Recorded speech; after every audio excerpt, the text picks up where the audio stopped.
Kalian yang masih hidup orang tuamu, baiklah sama ibu bapakmu. Betapa banyak orang ingin membahagiakan orang tuanya. Saya, Pak, andai boleh saja ditukar. Itu bapak saya lihat bagaimana dihina sesepupu, bagaimana dihina satu kampung, kadangkala dilecehkan. Bapak saya itu petani penggarap, Pak. Petani penggarap, sawahnya orang dikerja. Nah, kalau naik 10 karung, bapakku dapat 1 karung, 9 karung untuk punya sawah. Kadang saya jalan kaki karena bermalam di sawah. Kadang saya lihat itu bapak saya. Nanti lepas saya dari tikungan, baru dia tinggalkan. Karena beliau tinggal di rumah sawah.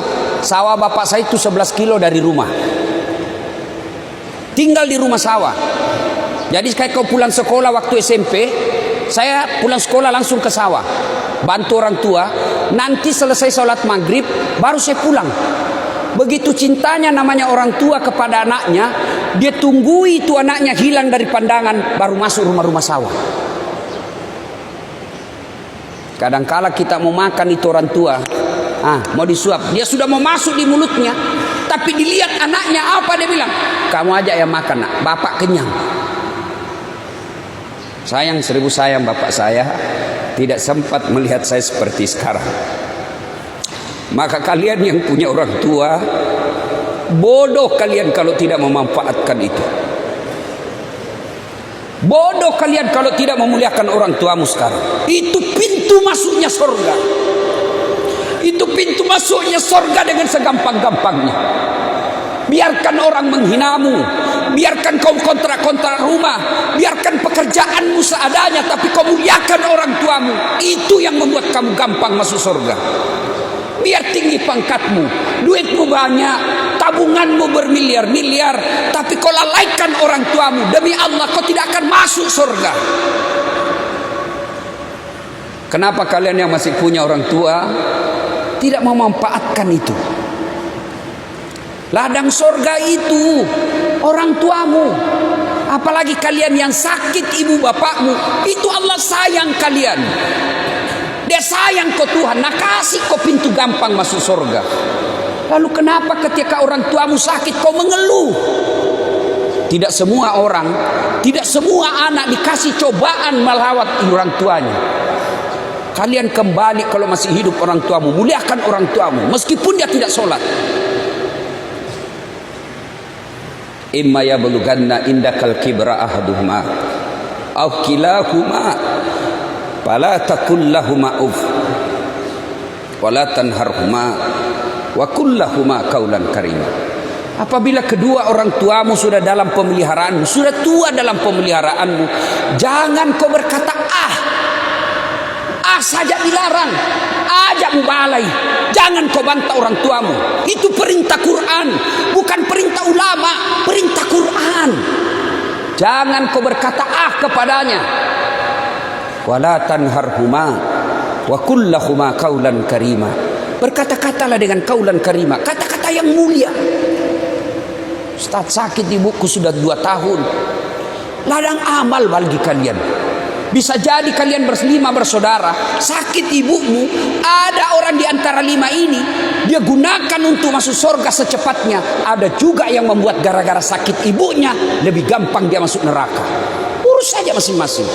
Sakit ibu, barangkali yang pejabat tidak punya waktu, sayangi ibumu dengan ongkos biayanya, urus biayanya. Kalian yang pengangguran, sakit ibumu, raih pintu surga karena waktumu lebih banyak. Urus itu, fisiknya, angkat, bawa dia ke toilet. Ketika kau mengeluh, bikin repotin orang tua, hancur semua kau punya amal. Ingat, dalam Al-Quran ada 3 perintah serangkai, yang artinya tidak diterima perintah yang satu apabila perintah yang lain tidak dilaksanakan. Apa gerangan perintah serangkai itu? Satu di antara 3 itu, aniskurli wali walidaik. Bersyukurlah engkau kepada Allah, tapi jangan lupa muliakan orang tuamu. Orang yang bersyukur kepada Allah tapi mendurhakai orang tuanya, tolak itu syukurmu kepada Allah. Nabi kan pernah ditanya, Ya Rasulullah, setelah Allah dan Rasulnya saya taati, setelah saya berbuat kepada Allah dan Rasulnya saya berbuat baik, siapa yang saya taati ya Rasul? Ibumu. Setelah itu siapa? Ibumu. Setelah itu siapa ya Rasul? Ibumu.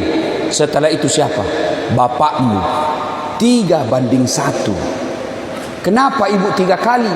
Ternyata kalau kita pelajari, kenapa ibu 3 kali disebut? Karena ada 3 kelebihan ibu yang tidak dimiliki bapak.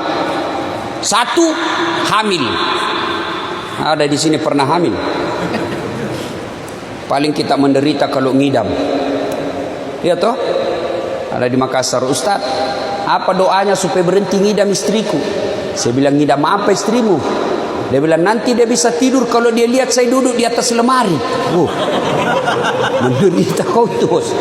Jadi kalau jam 10 mau tidur istrinya, setengah 10 sudah naiklah dia duduk di atas lemari. Bilang, berhenti kau, dikasih bodoh-bodoh kau istrimu itu. Tidak ada itu ngidam. Oi ibu, oi. Tidak ada itu ngidam. Mamanya cek istriku dulu ngidam. Saya mau, tidak ada itu ngidam. Berhenti. Kedua, melahirkan. Ketiga, menyusui. Ibu bapak saudara-saudara sekalian, tentu kita heran, kenapa anak-anak kita sekarang begini? Magai kira-kira. Kenapa kira-kira anak-anak kita begini? Apakah sepenuhnya salah anak? 90% salahnya orang tua. Kenapa bisa Ustaz? Coba lihat. 1, apa yang kita kasih makan anak-anak kita? Kalau ibu bapak sudah memberi makanan haram anaknya, maka jangan heran anak nanti pun besar selalu berpikir yang haram-haram.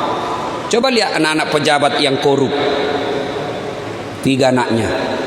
1 pengedar, 1 pengisap, 1 kawin lari di bawah bandar. Coba itu. Tapi coba lihat anak-anak guru mengaji. Coba, apa mau korupsi guru mengaji? Bapakku guru ngaji. Sampai sekarang masih ada warisannya itu. Anak santrinya lebih 60 di rumah. Bukan TKTPA, yang model ngaji kampung, orang Bugis. Alepura senaa, alepura wanai, alepura panau, aiu. Itu sampai sekarang itu. Ibu saya 84 tahun masih di Yesus itu. Jadi kalau sambil cobek-cobek itu ibu-ibu guru ngaji kan dulu begitu. Sambil dia kerja, salai, malampei, salah kok, kasih pendek itu, berdegung itu. Sambil cobek-cobek itu dia tahu. Dan gratis. Ada yang basi kencing, dia datang bawa di rumah. Saya tanya ibuku, berapa dibayar itu 1 orang mak? Dia nama kamaja, tidak membayar. Sedangkan kau kasih gratis, nah marah-marah. Apalagi kalau suruh kau bayar. Itu paling bayarnya sampai sekarang. Bayarnya apa? Bukan duit. Apa? Ayam. Macera namanya. Baru masuk bawa ayam jago. Dipotonglah itu anunya. Di atasnya teliknya orang Bugis bilang. Baru modus supaya ada ritualnya. Itu darah-darahnya dikasih di sini. Tidak ada? Saya biarkan saja. Sudah itu masuk Al-Fatihah, bawa ayam lagi, cerak lagi. Sudah 2 ayamnya. Ya. Dapat Iqra, cerak lagi, ayam lagi. Sudah 3. Naik koran besar, ayam lagi, 4 nih. Dapat pertengahannya, cerak lagi, sudah 5. Dapat sajadah, cerak lagi, 6. Tutup Quran selesai hatam, ayam 2. 8 ayamnya. Saya pernah tanya, mak, kenapa banyak sekali itu ceraknya?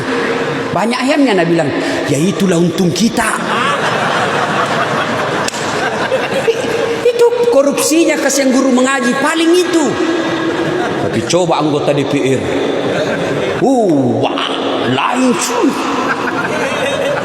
Maka jangan heran banyak anak anggota DPR, bapaknya terhormat, anaknya narkoba.